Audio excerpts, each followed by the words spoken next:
Hi, I'm Mike Skinner with the Colorado Asphalt Pavement Association, and I'm here with my good friend and co-worker, Scott Sounart, who's the Pavement Engineering Discipline Lead for Kimley Horn. Welcome, Scott. Hey, Mike, how you doing? Good to work with you again. Pretty good. So today we've been tasked with talking about asset prioritization and the challenges that have been presented with COVID and impacts to local agencies and projected revenue shortfalls. So before we get into that, tell me a little bit about your history as a pavement engineer and how you've worked your way through pavement engineering and specifically deal with program asset management for local agencies. It's interesting, Mike. I've been doing this my entire career, including working early in the career with yourself and others that we regularly work with. And it was out in the field, boots on the ground, walking 500-foot sections and measuring cracks, and really fell in love with pavements and how we can improve them and provide perpetual pavements to really extend life and extend service life. And then that morphed into working with more cities and counties and agencies across the country that focused on different types of materials and binder types and really learning forensics. What is going on with a pavement, how to do the right correction to bring it back to a good service life and extend the life remaining with different maintenance techniques, and also to learn the new maintenance techniques that are out there that are good for increasing the preservation of pavements. Well, Scott, you and I both have a long history with MEGPEG going back to its early days in 1994. Tell me a little bit about your involvement in MEGPEG in its early formation, what it looked like, and what your involvement was with helping develop some specs, etc. As a young engineer, Mike, it was fascinating how MEGPEG came across, and you and I both know some of the principal players that helped navigate that at a couple companies ago where we used to work, and I thought it was fascinating that the basis was, there's 23 or whatever agencies there was back then, and they all seem to have different pavement recommendations and thickness requirements and design requirements, and they were all a little bit different. And a few brilliant minds got together and decided, if we could come up with one standard approach, that would certainly make things a little bit more consistent, not only from a design perspective, but also from a construction perspective. And I feel, just in being in the background really and watching MEGPEG now, 27 years old, 26 years old, whatever it is, really being a success and being a strong voice for the Denver metro area, at least, and beyond. And it's been a wonderful collaboration of great minds in the pavement industry in Colorado.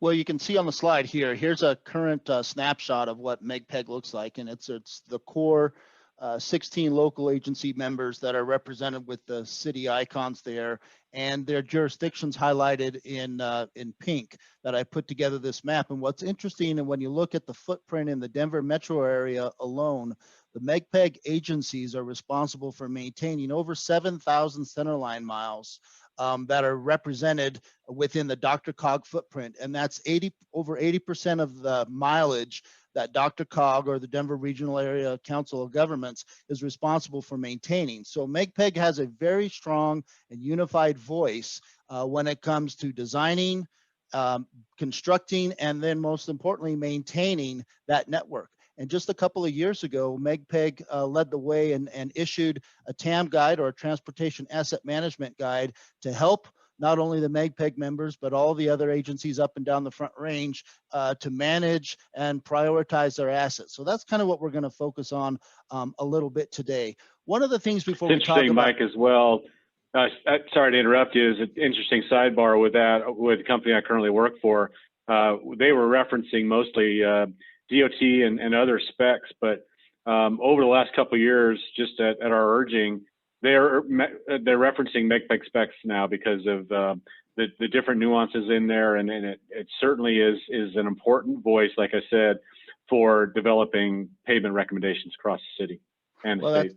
That's an interesting perspective. People ask us here at CAPA all the time about the use of DOT specs on private, commercial, or local agency works. And my co-worker here, Tom Clayton, his favorite response to that is, how many local roads does CDOT build? The answer is 0. And how many highways do our local agencies build? The answer is to 0. So why are we using highway specifications for local agencies? Hence MEGPEG. One of the things that we do here at CAPA to help get an accurate assessment of how our local agency partners are doing is I developed this pavement condition report on an annual basis, and we just published it last week. It's available for free download on the CAPA website. And I like to show the success of this document. When we started it back in 2015, we had 27 local agencies responded. We're up to 95 agencies that are represented for cities and counties across the state. Those 95 agencies are representing over 62,000 lane miles, asphalt lane miles across the state, or 92% of the entire asphalt network across the state. So this becomes a very powerful document, and it's an accurate assessment of how agencies are funding and the current condition of their network. Here's just a quick snapshot of what's contained in the document. Most of you are aware of what we have here, but it's alphabetical, and it shows the agencies, the last time they responded with their data, how large their network is, and what their budget looks like for the upcoming year. So this is the 2021 data, and the two takeaways here, Scott, are the numbers in purple. That's $1 per lane mile, so that allows agencies to compare themselves, a direct comparison against other agencies, and then the PCI data, or general condition ranking, of what their pavement conditions look like. How important are those two metrics when you're trying to develop or manage a program for a local agency? What can you do with that data? Well, Mike, as a pavement engineer, as you know, we like to see a lot of green in your PCI column there, and it also gives you a measurement of what the and I'm sure you're going to report, maybe talk some metrics a little further in our discussion here about what the average statewide lane mile cost is, and so you can use that as a little bit of a measurement to see how you're doing against others and also against the statewide average. You know, there's going to be a variety of different things, and the statewide average maybe is not the target where we want to be at as a statewide average. That may be low, particularly for 2020 with the conditions that we went through. So it's really important to be able to have that data and to be able to all be on the same page and all have the same goal of hitting that correct sweet spot PCI. So let's talk about getting that data for just a minute. I get calls from our local agency partners quite regularly about either some, how can we have CAPA provide some technical support or some help on how to collect this data. How important is it as a asset management manager is the level of technology? What's more important, the level of technology or the commitment to the program to have a successful program, or are they equally important in your view? What does it take to develop a successful program? Really, knowledge of pavements, I think, is step number one. Step number two is there's a variety of different methodologies, little software, a lot of different software packages, a lot of ways of collecting the data. But as a now gray-haired senior pavement engineer, I really still like to preach the boots on the ground methodology. As you know, learning about distress types and understanding the difference between block cracking and fatigue cracking, or shoving versus rutting, two examples of which there's extreme differences in how you would mitigate those, either a mill and overlay or full depth reconstruction, big cost differences. So it's really what I like to do when I get out in front of agencies or even some private clients is just teach them about what you're looking at visually, and then what you can do with that based off of some either destructive or non-destructive data that we may find underneath the pavement surface. So it's really important to be able to understand where that sweet spot is and what type of applied maintenance is going to best be used to have a longer serviceability of your roadway and network. I agree with you, and I think having the champion within your industry is probably paramount to the success of the program. Somebody that believes in a program like this and is a staunch supporter of it. The level of technology is what I share with our partners when they ask. The level of technology is not critical to the success or failure of your program. You and I have both done it where we've been boots on the ground with a clipboard and a wheel. measuring cracks, and we've also seen PK nails. Exactly. We've also seen the very high tech level, automated data collection vans with their lasers and LiDAR systems, et cetera. That also exists out there. Now that's what CDOT uses right now. But as we talked about the difference between CDOT and local agencies, the level of technology does not dictate the level of success of your program. It's more important about the commitment to the program and having a champion within your system to move forward. The last thing I think I'll share about the conditions and what we're looking at the takeaways from that document is it also gives us at CAPA a feel for what the size of the industry is going to look like this year. So for 2021, the 95 agencies that responded are looking at or programming over $312 million for those are basically their annual mill and overlay programs and their preventative crack seal, chip and slurry seal programs. On top of that, they're also budgeting close to $400 million on their capital works projects, their widening projects, et cetera. This does not include bridge work, culverts, et cetera. These are just paving, widening programs. So when you put those packages together, you're looking at over $680 million of local agency work in 2021. That's a big number. And then when you couple that with almost $285 million that CDOT is going to be spending on their rural resurfacing program, the asphalt program, just agency-wide, is approaching $1 billion for 2021. That's a big number when you start to put it into perspective like that, Scott. What I like about this, Mike, too, is, I mean, 2/3 of $1 billion, that's a pretty healthy market. I like the balanced approaches too, as well. I mean, obviously it'd be nice if you had a pretty high maintenance budget and the maintenance was effective for long-term strategy and maintaining pavements, but we all know that there is a non-infinite life of a pavement, and capital projects exist.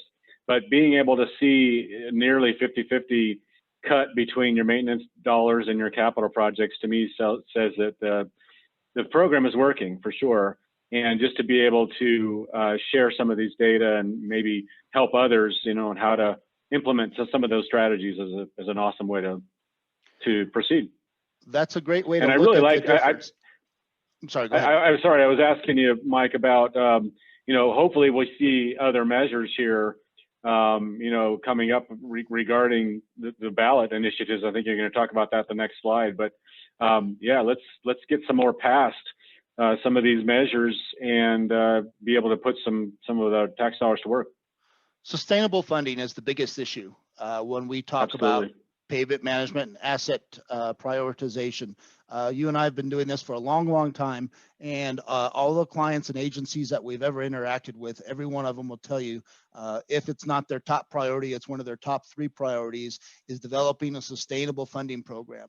The rest of this is not rocket science. It's cracking, mitigation, monitoring, engineering, developing a program. But without a sustainable funding source, revenue, these engineering programs, they just don't work. And so one of the things we do here at CAPA is support our agency partners in their ballot initiatives and moving forward with this work.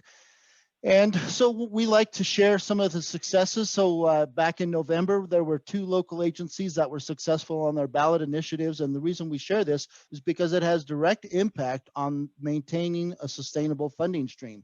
Adams County, for example, passed their issue 1B, and that eliminated the sunset that was due to sunset in 2024. So they're out in front of it a little bit, but it's a 1/2-cent sales tax dedicated to street improvement programs. The nice thing about the Adams County ballot measure was 50% of those funds stayed within the county, and then the other 50% of the funds were distributed to the local agencies within the county. So Westminster was going to see a bump, or they were going to continue to see that funding. Commerce City, City of Aurora, etc. So that's a win-win-win for everybody there. And then Greeley also saw success with a renewal of a food tax that is specifically dedicated for their infrastructure program. So the last thing I'll share when we talk about ballot initiatives here is if your local agency is exploring any of these opportunities, don't be afraid to give us a call here at CAPA because we have all kinds of technical resources and financial support for citizens groups to help pass these issues if they come up. But bigger issue here, Scott, is there's no way around the success of a program if it doesn't have sustainable funding, correct? Absolutely. You got to have the funding, and hats off to the people that push the ballots for Adams County and Greeley. So COVID, let's talk about this. And COVID. now let's talk about asset prioritization. Early on in the summer, there was a survey that was put together from the state. CAPA participated, CCA, Colorado Contractors Association upstairs, put together a survey. And they, what we've got highlighted here in red in the middle is the takeaway, the different impacts from cities and counties. And we were showing potentially in the midsummer, we were going to see they're forecasting 30 to 50% revenue gaps for 2021. It wasn't that bad, and I'll share some data about that in a minute. But Scott, talk a little bit about why is there a significant difference in impacts from cities and counties? Why are the counties showing their impact wasn't as bad for their road and bridge program versus cities and their street programs? Why aren't they the same? Well, if you understand where the funding comes from, a lot of tax revenue, right? Cities are relying upon a lot of retail. Retail obviously was down. This survey was taken in the heart of COVID, and I'm sure there's been some improvements as things started to open up a little bit, but very difficult when you're dealing with retail or theaters or golf or anything outdoor activities that cities typically rely on versus counties where they're looking at property taxes for their revenue. And so a little bit more robust there, not as affected by COVID-19. But I feel like this is a waiting and happening, and 2021 should be on everybody's radar as just that comeback year. And I know we're all going to get through COVID here, hopefully shortly. But what a boon we're going to have with people who've been holed up for the last several months are just able to get out and spend their dollars and start adding back to the coffers of these, particularly of these cities and counties that need roads repaired and capital dollars improved. So at the time, again, this is April and May, so it was early on last year. But the last chart down there on the bottom, we've got a couple of things highlighted in red. These were agencies. You can see the cities and counties, and municipalities, and what their projected response was going to be. How were they going to address potential revenue gaps for 2021 because of COVID impacts. You can see the number one response for both counties and municipalities were they were going to delay capital projects. Then they were going to reduce some operating expenses, trimming the fat, etc. And then as relates to our industry was also delay equipment purchases.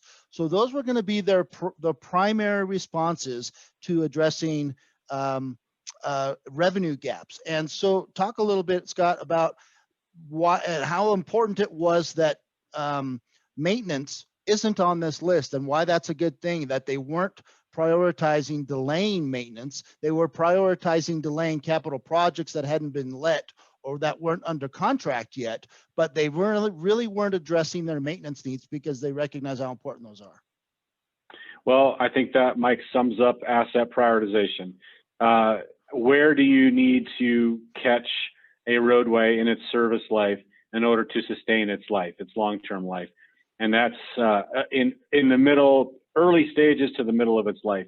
And so what we're seeing here is obviously an impact or an effort to sustain roadways by applying maintenance in the correct ways, using thin overlays or different preservation techniques that may be important in keeping that pavement from so-called falling off the cliff or the curve and into that expensive reconstruction territory.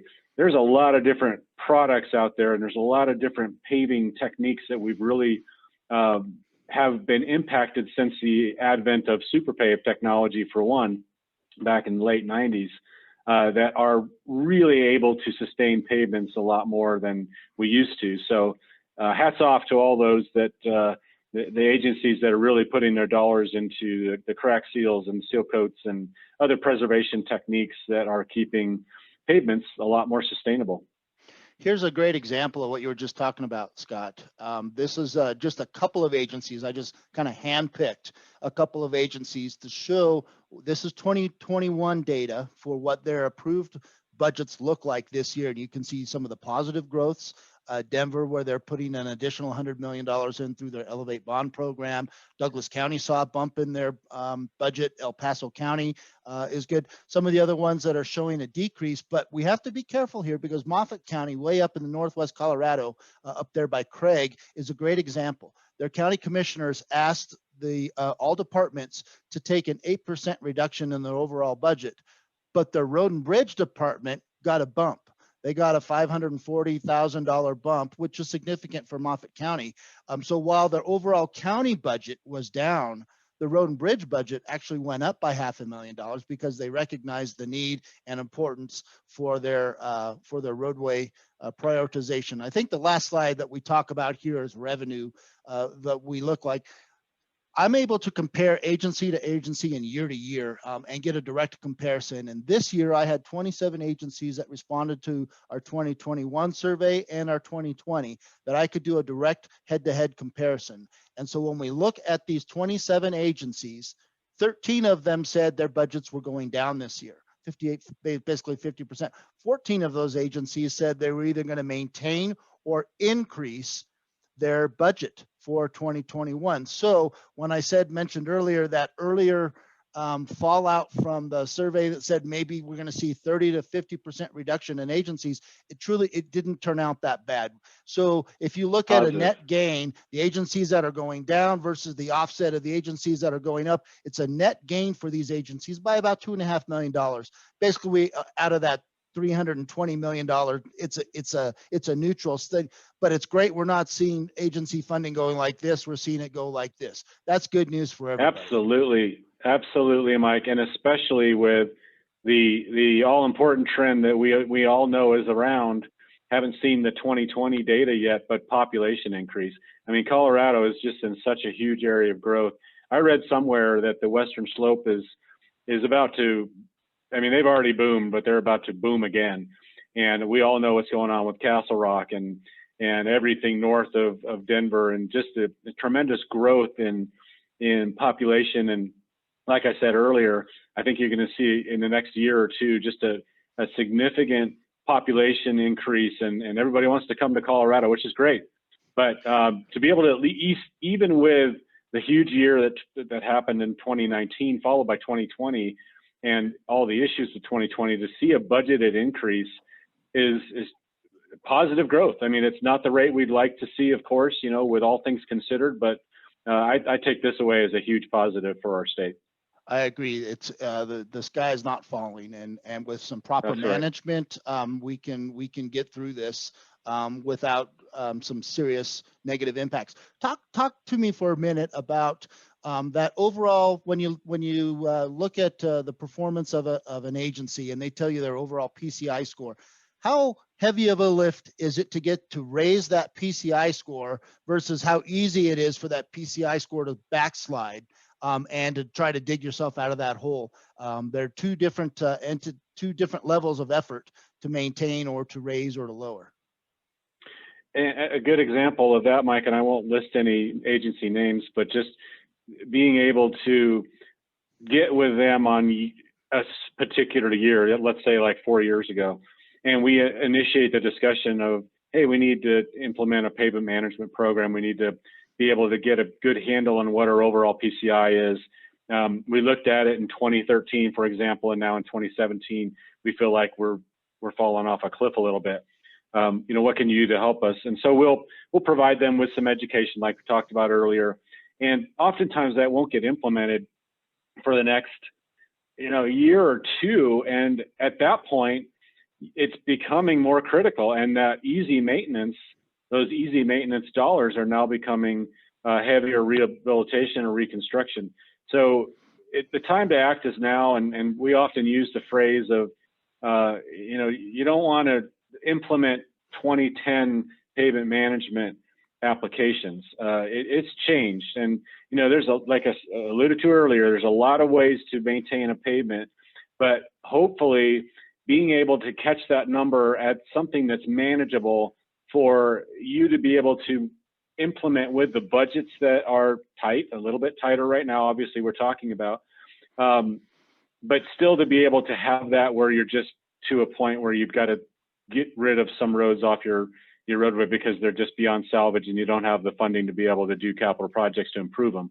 So I feel like we're in a great state in Colorado where we've got a lot of progressive thinkers and a lot of agencies that do have funding, and they just need to be able to implement that strategy and be able to talk to folks like us and CAPA and others who have that mentality. And I hats off to all those folks that do. So are roadways that are out there that are requiring major rehabilitation, meaning they're in the poor category, fair and below, that would require, some in-place recycling, FDR, things like that. Those are budget killer type projects. And so we know that using some recycling techniques from a design perspective, program management can really help stretch the budget on those projects. But let's talk about the projects above that on the curve that are in the minor rehabilitation category. And let's talk about thin overlays right now and the success of what those can do for a local agency. And we say it's new technology, but it really isn't new. NCAT's been studying the performance of thin lift overlays. They put the first one down for Mississippi DOT at the test track in 2003. So we've got almost 2 decades of performance criteria on thin lays. What is your definition as a pavement engineer, Scott? What's your definition? What do you use when you think of thickness wise of a thin lay?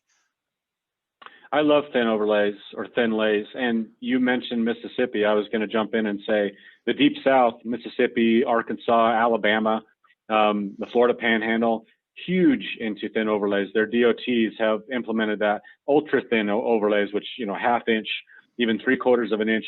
The pushback we get on those, and I'm a huge fan because you can almost use a thin overlay as a preventative maintenance technique, a little more pricier, but when you're getting 8 to 10 years out of a thin overlay versus 2 to 4 out of a seal coat, and you're paying 1.5 to 1.75 times the cost, well, you can do the math. I mean, it makes a lot of sense.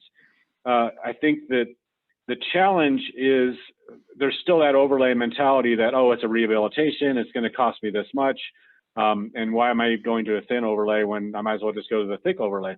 Well, you're using a little bit less material. That thin overlay is acting as a real robust sealer and a nice riding course.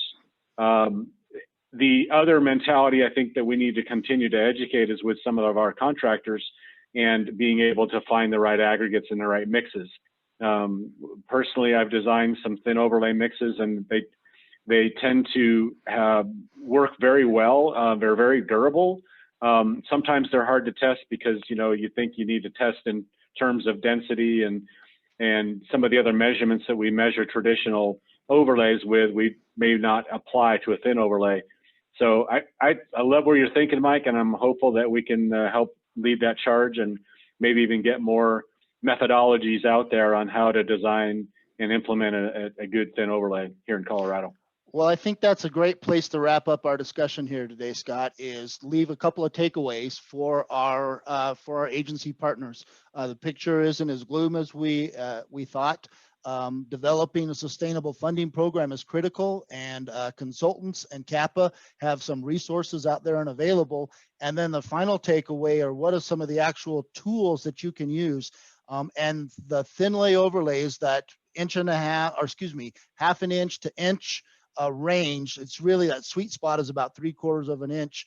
It's a finer blended material, but debunking and getting past some of those preconceived notions about it being rough, susceptible, etc. They've shown in 20 years of performance that those thin overlays can be excellent tools to maintain your roadway here. So with that, Scott, I want to thank you for joining us here at the MEGPEG Annual Conference and sharing your expertise as a pavement manager and asset prioritization. Any final thoughts or takeaways? No, and thank you, Mike. It's great to be with you and to be with this wonderful organization that I've been really a part of for the last 26, 27 years. we live in a great state, a growth-oriented state. And keep in mind, I do a lot of national stuff too. We've got some of the best aggregates and binders around. And so be able to take advantage of that with asphalt pavements is just something that we need to continue to strive for. Thank you again. Great. Thanks, everybody. Thanks for having us.